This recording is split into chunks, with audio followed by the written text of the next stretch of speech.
Now as Jesus passed by, he saw a man who was blind from birth, and his disciples asked him, Rabbi, who sinned, this man or his parents, that he was born blind?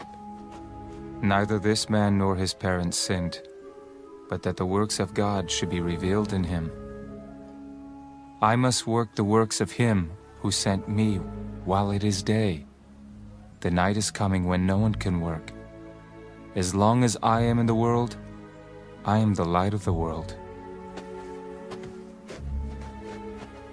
When he had said these things, he spat on the ground and made clay with the saliva. And he anointed the eyes of the blind man with the clay. Go, wash in the pool of Siloam. Which is translated, sent. So he went and washed and came back seeing. Therefore the neighbors and those who previously had seen that he was blind said, Is not this he who sat and begged? This is he. Others said, He is like him.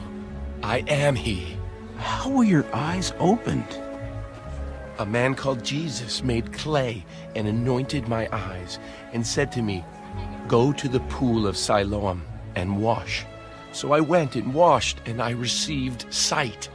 Where is he? I do not know. They brought him who formerly was blind to the Pharisees.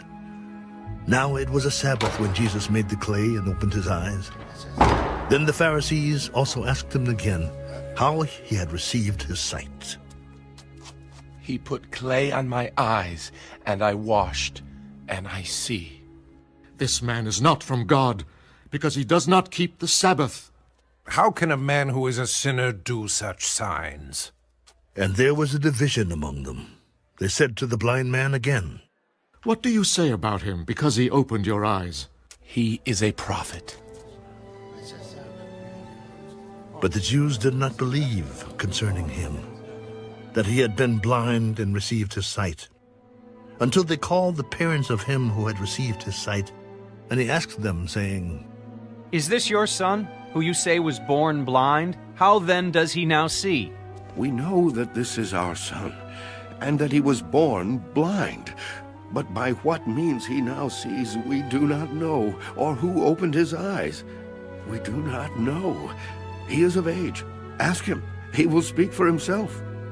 His parents said these things because they feared the Jews, for the Jews had agreed already that if anyone confessed that he was Christ, he would be put out of the synagogue. Therefore his parents said, He is of age. Ask him. So they again called the man who was blind.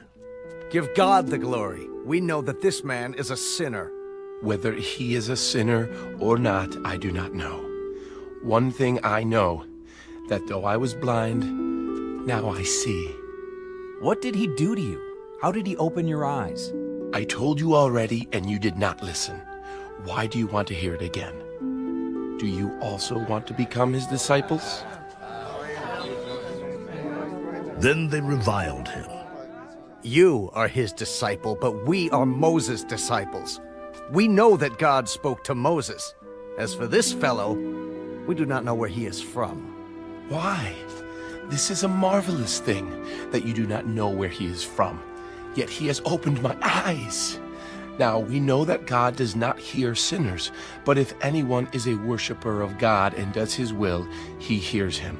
Since the world began, it has been unheard of that anyone opened the eyes of one who was born blind.